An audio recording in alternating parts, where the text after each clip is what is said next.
Faut-il supprimer les allocations familiales pour les familles les plus aisées? C'est le thème de notre grand débat du vendredi qui oppose Éric Heyer. Bonjour Éric Heyer. Bonjour. Directeur adjoint du département des prévisions même de directeur, l'OFCE. on pouvait dire. Ah, j'enlève adjoint, directeur. Non, il n'est plus adjoint. Parce qu'on se connaît depuis longtemps, c'est pour ça. Peut-être trop longtemps. Également Philippe Manière, président du cabinet Footprint Consultant. Au départ, on rappelle un peu l'histoire, on campe un peu le décor. C'est une idée du rapporteur de la Commission des affaires sociales à l'Assemblée nationale. Après, l'idée de supprimer donc, les allocations familiales pour les plus aisés. On fait réagir le ministre de l'économie Bruno Le Maire qui dit « bah oui, je ne suis pas contre ». Avant-hier, c'est le Premier ministre qui lance une réflexion plus globale sur la politique familiale. Tout le monde a bien compris que les allocations familiales sont dans le viseur du gouvernement. Rien n'est prévu pour 2018 dans le projet de budget. C'est une question qui est sensible. Pour ou contre, Éric Heyer, la suppression des allocations familiales pour les gens qui, gagnent bien leur vie? Bien plus compliqué que pour ou contre. Il faut savoir ce qu'on veut faire, tout simplement. Oui, normalement, la politique familiale, il n'y a pas d'équité verticale. On ne doit pas se soucier finalement de est-ce que c'est redistributif. On doit se soucier uniquement de l'équité horizontale. Et donc, mais c'est toute notre protection sociale, c'est sur l'équité horizontale. C'est-à-dire que c'est les bien portants qui payent pour les malades, c'est les actifs qui payent pour les inactifs. Et dans la famille, c'est ceux qui n'ont pas d'enfants qui payent pour ceux qui ont des enfants. Et donc, on essaie de garder un niveau de vie identique. On est deux familles à 4 000 €. Moi, j'ai 2 enfants, vous n'en avez pas. Il faut qu'on ait le même niveau de vie. C'est pas parce qu'on a des enfants que le niveau de vie doit baisser. Donc c'est ça, normalement, la logique de la protection sociale. Et ensuite, l'équité verticale, c'est la fiscalité qui fait qu'on essaye de la réduire. Et donc, on fait payer un peu plus les riches que les pauvres. Et donc, si on reste dans cette logique-là, il ne faut pas toucher les prestations familiales des plus aisés. Il faut juste, au lieu de réduire la prestation familiale des plus aisés, toucher sur l'imposition. Et on a à peu près le même résultat, si vous quelque part, mais au moins, on sait où on va. Donc, pas touche. Pas touche, ça dépend parce que le problème... En même temps, vu ce qui reste, on va en parler, mais elles ont déjà été largement revenues sous François Hollande. Le problème, c'est qu'on met des coups de couteau à cette sorte d'universalité. C'est-à-dire d'abord, c'est pas au bout du premier enfant qu'on a ça, il faut avoir un deuxième enfant. 2, on met aussi un quotient familial. On oublie que la fiscalité, normalement, qui doit s'intéresser au côté vertical, au contraire, l'amplifie, puisque avec un quotient familial, plus vous êtes riche, plus votre déduction d'impôt, votre niche fiscale est importante. Même si aussi, là, on a mis un plafond. Oui. Mais donc, du coup, il faudrait, à mon sens, on ne prend pas du tout aussi en compte le fait que maintenant, la structure familiale a complètement changé. Donc, il faudrait tout remettre à plat, plutôt que de faire des petits coups à droite, à gauche, en disant qu'est-ce que l'on veut que la politique familiale fasse. Est-ce qu'on s'intéresse à l'horizontalité ou à la verticalité en termes d'équité? Et après, on nous fait un joli plan. Mais le faire comme ça, sans regarder la globalité, à mon sens, c'est inaudible. Et il ne reste pas grand-chose en plus aujourd'hui. Il reste quoi pour les familles qui gagnent plus de 6 000 €? Il reste 60 € d'allocation familiale. Rien, puisque comme le disait très justement Éric, le plafonnement du quotient familial a réduit à presque rien le bénéfice fiscal qu'il y avait. Les allocations familiales, c'est pas grand-chose. Alors, je suis complètement d'accord avec l'analyse qu'a fait Éric. C'est une bonne manière de camper le décor. Il y a la redistribution horizontale qui ne tient pas compte des revenus, mais qui tient uniquement compte de la structure familiale. Puis la redistribution verticale, ça c'est l'impôt. Alors, il faut quand même savoir que les allocations, il y en a toutes sortes. La CAF distribue à peu près une douzaine d'allocations. Maintenant, elles sont absolument toutes sous condition de ressources. C'est-à-dire que la plupart des gens qui sont aisés n'en voient pas du tout la couleur. Il y a seulement 10 ans, vous aviez l'allocation premier enfant, l'allocation jeune enfant, etc. Tout ça a été supprimé. Donc une très grande partie des allocations sont complètement sous condition de ressources et sont sous condition de ressources aussi maintenant les allocations familiales au sens où elles sont modulées en fonction des revenus. Alors il ne faut pas oublier que ce n'est pas juste pour faire plaisir aux riches tout ça. En 1948, quand il y a eu le débat d'institution des allocations familiales, il y a un député communiste qui disait « Nous ne voulons pas d'une loi de charité, nous voulons une loi d'égalité entre personnes qui effectivement ont ou n'ont pas d'enfants à l'intérieur d'une classe de revenus ». C'était les communistes qui se battaient pour l'universalité des prestations familiales. Il faut savoir aussi que d'un point de vue purement économique, je vais faire un petit moment de provocation, il y a d'excellentes raisons de penser qu'on pourrait même imaginer une forme de cotisation familiale, enfin de l'allocation familiale croissante. Pourquoi? Parce que quand vous habitez un quartier pauvre, pardon, c'est une pure provocation, mais je raisonne en logique purement économique, vous avez pour s'occuper des enfants, pour le mètre carré de chambre d'enfants, tout ce qui sert à faire vivre un enfant, c'est moins cher que dans des beaux quartiers. Donc d'un point de vue purement économique, si vous voulez obtenir la même incitation à avoir des enfants, c'est le quotient familial qui pourvoit normalement. Mais ce que je veux dire, c'est qu'il y a même des gens qui vous diraient, d'un point de vue cynique, si vous voulez avoir le même effet sur des gens riches que sur des gens pauvres, il faut leur donner plus d'argent. D'abord parce qu'ils ont plus de besoins, c'est plus cher là où ils vivent, et d'autre part parce qu'ils ne sont pas sensibles à une incitation du même niveau que celle à laquelle les pauvres sont sensibles. Alors je ferme cette parenthèse, mais c'est pas complètement théorique ce que je dis. Par exemple, on a tout mis sous condition de ressources, ou presque. Il y a une exception, comme toujours ça se passe au sein de l'État, les suppléments familiaux dans le cadre des agents de l'État ne sont pas seulement différentes des prestations familiales au sens où on dirait les plus riches n'en ont pas, ils sont même croissants. C'est-à-dire que plus vous gagnez quand vous êtes fonctionnaire, plus vos suppléments familiaux sont abondants et importants. Donc autrement dit, ma provocation d'économiste désincarné et cynique, elle est malheureusement incarnée dans la manière dont l'État traite ses salariés. Puis un dernier argument qui est très très très important qu'on oublie toujours, c'est que tout ça c'est financé comment? C'est financé pour partie par l'impôt, mais s'agissant des prestations familiales, c'est financé par des cotisations qui sont aujourd'hui déplafonnées. C'est-à-dire que vous payez proportionnellement à ce que vous gagnez. Dès lors que vous payez proportionnellement à ce que vous gagnez, si on avait des allocations uniques, ce serait redistributeur. Ça suffit pour que ce soit redistributif, puisque du coup, un pauvre paye moins pour avoir la même chose qu'un riche qui paye plus pour avoir la même chose. Donc, on est arrivé à un système complètement dingo. C'est un peu ubuesque, parce que finalement... C'est complètement dingo. C'est-à-dire qu'à part dans l'État où on donne plus aux plus riches pour leurs enfants, on donne de moins en moins alors même que, exactement, à ceux qui cotisent le plus. Donc on peut décider qu'on les supprime. Pardon, l'idéal, puis si on était sur une feuille blanche, c'est un peu ce que suggérait Eric, moi je pense que le système qui est en cours dans beaucoup de pays anglo-saxons ou scandinaves, l'idéal, c'est une sorte de dotation par enfant.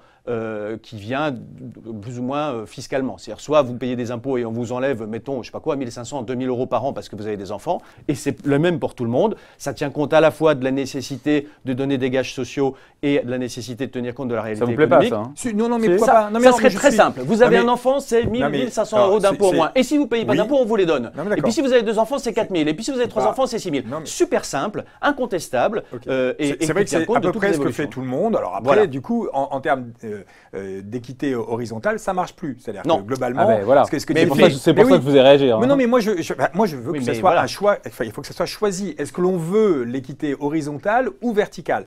Moi, me semble-t-il que quand même pour la politique familiale, l'équité horizontale est assez intéressante. Autrement dit, on ne tient pas compte des revenus. Si, il faut tenir compte. C'est-à-dire que on va jusqu'à payer plus cher les plus riches. Eh ben oui. Globalement, oui, il faut payer. Mais parce que c'est ça manque pas de sel. Mais pourquoi? Parce que c'est une capacité. Vous cogné ce matin ou quoi? C'est à capacité. Lui arrive. Non, je suis pour que l'impôt, vous les payez à vous capacité. Dessus, là, votre capacité contributive, il est indéniable qu'effectivement, si vous tenez compte de la capacité contributive pour payer l'impôt, eh ben effectivement, il faut tenir compte qu'un enfant, effectivement, peut coûter plus cher. Mais ça ne veut pas dire, et c'est en cela où peut-être que je mettrai une nuance avec ce qu'a dit Philippe, c'est qu'il faut ensuite corriger ça dans la verticalité par l'impôt. C'est-à-dire que le problème, l'impôt en France est hyper progressif. C'est là où je peux mettre un peu de débat. On sort du débat, mais il y a du débat. C'est pour ça que je peux mettre un peu de débat. C'est-à-dire que non, quand Philippe dit effectivement c'est financé par des cotisations, les cotisations, c'est pas progressif. On paye tous le même taux. Sauf et c'est pas complètement juste. Mais comme c'est pas plafonné, alors c'est ça, c'est pas vrai. Non, ça c'est pas vrai. C'est plafonné à 4 fois. Il y a 4 fois le plafond de la Sécu. Donc c'est tout de même plafonné à un certain niveau et c'est proportionnel. C'est proportionnel, c'est pas progressif. Non, mais proportionnel, c'est déjà juste. Eh ben non. Pourquoi vous voulez du progressif partout? Eh ben si, mais non, mais si vous voulez faire de la redistribution, si j'ai la même prestation et que j'ai payé plus cher pour l'obtenir, c'est redistributeur. Non, mais en termes d'assurance, c'est pas complètement juste. Si vous voulez mettre un quotient familial et donc vous voulez dire que un enfant de riche va toucher un peu plus, il faut mettre un peu plus aussi de progressivité dans l'impôt. Il suffit d'avoir quelque chose de proportionnel pour que ce soit redistributif. Non, pas complètement. Bien sûr que non, non, parce que là, dans ces cas-là, vous allez figer l'égalité verticale. Vous n'allez pas faire des réductions. Si vous voulez en faire un peu de réduction, vous êtes obligé de mettre de la progressivité. L'impôt est progressif. Le seul impôt qui est progressif, c'est l'impôt sur le revenu et l'impôt sur le revenu. voudrait encore plus progressif. Mais non, c'est pas ça. Ah non, c'est pas entre les lignes. Non, c'est pas. Non, je veux alors. Mais c'est que il est progressif, mais il est tout petit, l'impôt sur le revenu. Dans les prélèvements obligatoires, l'impôt sur le revenu, il ne représente que 15%. Ça, c'est une galéjade. Et donc, ça, c'est incroyable. Il est tout petit en pourcentage des recettes de l'État, mais il est considérable dans le budget d'un ménage qui gagne convenablement sa vie. Et comme vous savez, ce qui détermine, c'est pas un économiste comme vous que je vais l'apprendre, ce qui détermine les comportements, c'est le taux marginal. Le taux marginal de quelqu'un qui gagne bien sa vie, il est très élevé en France. Je suis d'accord. Sauf qu'aujourd'hui, qu'est-ce que l'on fait? On change les cotisations parce que, en gros, la logique serait, on sort les cotisations familiales. Les prestations familiales ne doivent pas être financées par des cotisations. Donc on est d'accord, ça ferait baisser le coût du travail, tout le monde serait content. Par quel impôt on le remplace? Si vous le remplacez par de la CSG, comme c'est un peu l'idée, là c'est plus progressif. Il faut au contraire le remplacer pas non plus dégressif. C'est-à-dire plus vous gagnez, plus vous payez de CSG. C'est proportionnel. Faut pas faire croire aux gens que quelque chose qui est proportionnel est injuste. Mais non, appelons. Mais attends, un mot, c'est soit progressif, soit proportionnel. C'est un impôt proportionnel, pas progressif. Mais proportionnel, ça veut dire que si vous gagnez plus, vous aimeriez que la CSG soit progressive. mais pas plus par rapport à votre niveau de vie. C'est ça. C'est encore une fois, ça ne change en rien les inégalités quand vous faites comme ça. Encore une fois, on peut dire non, mais les inégalités. Mais si, puisque vous payez plus pour les mêmes prestations, c'est redistributif. Mais non, parce que en montant, on paye plus, mais c'est pas progressif. Mais c'est plafonné. Comme les prestations. Plafonné à un niveau extrêmement élevé pour ce qu'il en reste. Élevé, parce que de toute manière, tout ça est dans la logique de la protection sociale dans notre globalité. Juste une question. Est-ce qu'il faut reconnaître que les quelques 60 € par mois que touchent les familles en allocation familiale par enfant au-delà de 6 000 €, si on ça descend même jusqu'à 30 €. Hein, pour au-delà de 8 000 € si on devait les enlever, est-ce que ça changerait fondamentalement? Est-ce que ça aurait une incidence économique? Est-ce qu'on ferait moins d'enfants pour autant? D'abord, c'est 30 € non imposables. Donc il faut multiplier par 2 pour quelqu'un qui est fortement taxé. Ouais. Donc je ne dis pas que c'est beaucoup naturellement, hein, mais 30 c'est pas... Pour les gens qui ont plus que 60 €, qui sont quand même une majorité des gens qui gagnent à peu près bien leur vie, bah, ça fait 120 € net d'impôts. Par mois, 120 € net d'impôts par mois, est-ce que ça fait un peu d'argent à la fin de l'année? Est-ce que ça change vraiment? Mais avec des raisonnements comme ça, il n'y a pas de raison de monter tous les jours l'impôt sur le revenu d'1% parce que les gars survivent. Si vous voulez, il y a un moment, c'est complètement dingue, c'est-à-dire qu'on a réduit les allocations familiales à un niveau tel et dans des proportions considérables. Le dernier coup de bambou sur les allocations familiales, j'avais calculé que pour une famille qui gagnait 10 000 €, un couple qui travaille, qui gagne complètement sa vie, pas des milliardaires, mais qui gagne 10 000 €, et perdait un mois de salaire pratiquement. Si vous combiniez le quotient familial et la diminution des allocations familiales, c'est très considérable. Alors maintenant, on nous dit, bon, vu tout ce qu'on vous a déjà pris, ce qui vous reste, c'est pas grand-chose, on va le cravater également. Enfin, on est chez les dingues quand même. Bien sûr, c'est très peu. Donc, faut pas le faire. De ce qui reste. Bah, c'est-à-dire qu'il aurait mieux fallu ne pas arriver à ce niveau ridicule. Mais maintenant qu'on y est, je trouve que l'argument qui consiste à dire, voyez, on vous a presque tout pris, vous n'allez pas pleurer parce qu'on vous prend le reste, est franchement délirant. C'est pas un bon argument. Alors, moi, je rajouterais qu'en gros, donc, il faudrait le changer, il faut le sortir des cotisations, parce que là, aujourd'hui, il va y avoir une non-acceptation des aisés pour payer cette cotisation en disant je paye alors que je n'ai pas le droit. Donc ça, c'est pas possible. Donc il faut vraiment le faire passer dans l'impôt. Et l'autre question, c'est ces économies, même si c'est des bouts de chandelle. Alors, qu'est-ce qu'on en fait? Le problème de toutes les réformes aujourd'hui du gouvernement, c'est pour réduire la dépense publique. Vous voyez, il faudrait être un peu plus ambitieux.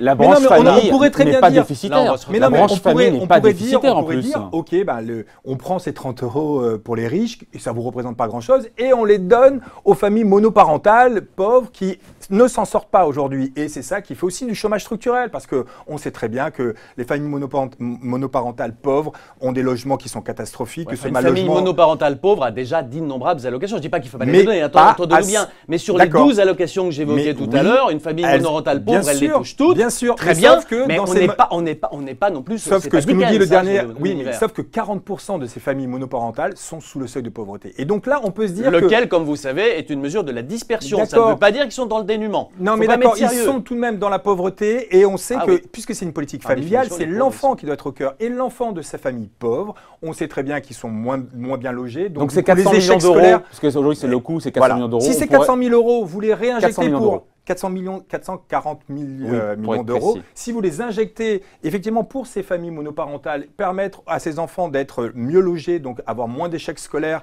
avoir une meilleure intégration sur le marché du travail, là ça a un sens. Si c'est juste pour faire des économies budgétaires, on se dit que non, là c'est pas une bonne On se dit aussi juste que, et c'est d'ailleurs aujourd'hui un des titres du Figaro, qui explique que les 5 millions de ménages aisés, les 4 sup, les entrepreneurs, qui sont déjà un peu les grands oubliés de la politique fiscale de Macron, parce que la suppression de l'ISF, c'est pas pour eux, la flat tax, c'est pas pour eux, et dans l'autre sens, la suppression de la taxe d'habitation, ils vont pas non plus en bénéficier. Donc on se dit qu'avec la suppression des allocations familiales, c'est encore eux qui vont bien sûr. Moi, vous savez, ça me rappelle ce dessin formidable de CAC à la une de l'Opinion qui était pendant la campagne électorale. Il y avait François Hollande qui était déguisé en Dark Vador et qui regardait Emmanuel Macron qui était déguisé en Jedi et qui lui disait je suis ton père. Et l'autre faisait non.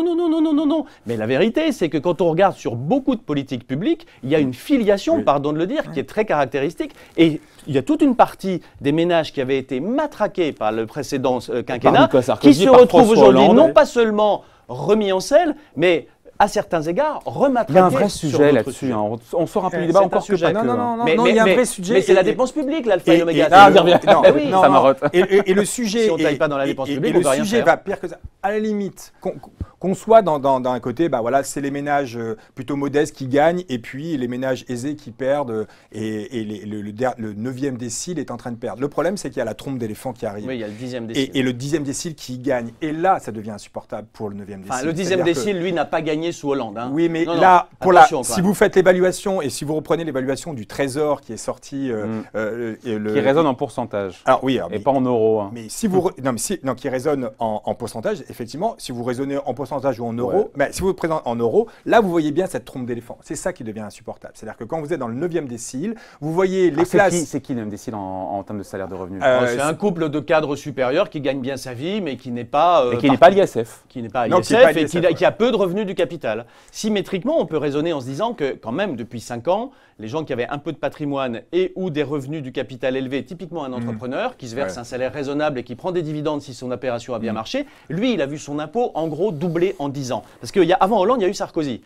Pour faire simple, la taxation des revenus du capital, alors on dit c'est des gens qui ont un portefeuille d'actions, c'est souvent des gens qui ont monté leur boîte. La taxation a pratiquement doublé en 10 ans. Donc si on leur redonne un petit peu aujourd'hui en leur permettant de bénéficier d'une flat tax, on ne fait que leur redonner une partie d'une énorme ponction qui avait été opérée au fil des 10 années passées. Donc c'est pas parce qu'il y a une trompe d'éléphant que c'est forcément injuste. La justice sociale consiste pas toujours à taper sur ceux qui ont le plus, surtout si on a déjà tellement tapé sur eux qu'ils fichent le camp, ils travaillent moins ou objectivement ils sont victimes d'un abus de majorité. On attend de voir ce que va décider le gouvernement, mais on se dit quand même que ce débat est assez glissant sur la suppression de l'allocation familiale pour les plus aisés, parce que si on pousse cette logique, eh ben on peut se dire qu'on remboursera moins les frais de santé. Mais bien sûr. La retraite, elle sera moins bonne quand on sera aisé. Et c'est là où on ouvre un… on ouvre on dit il faut on change la philosophie, notre modèle social. L'universalité des prestations. Alors encore une fois, il faut bien dire que la base du système français. Cette universalité du modèle social, il a déjà pris sacrément du plomb dans l'aile. Comme le disait Eric, surtout à raison de la nécessité de trouver des sous. C'est-à-dire qu'il n'y a pas derrière de réflexion en disant bon, les temps ont changé, on va peut-être fonctionner autrement. Pas du tout. C'est flûte, comment je boucle mon budget? Ah bah tiens, j'ai qu'à piquer ceci ou cela. Donc c'est vraiment navrant intellectuellement. C'est vrai. Bon, et on finit là-dessus, c'est navrant intellectuellement. On ne sait pas, en tout cas, ce n'est pas dans le projet de budget 2018, même si une réflexion est menée par le gouvernement sur ce sujet. Merci à tous les deux. Eric Heyer, directeur du département analyse et prévision de l'OFCE, et Philippe Manière, président du cabinet Footprint Consultant. Merci à tous les deux. Merci. Bon week-end, bye.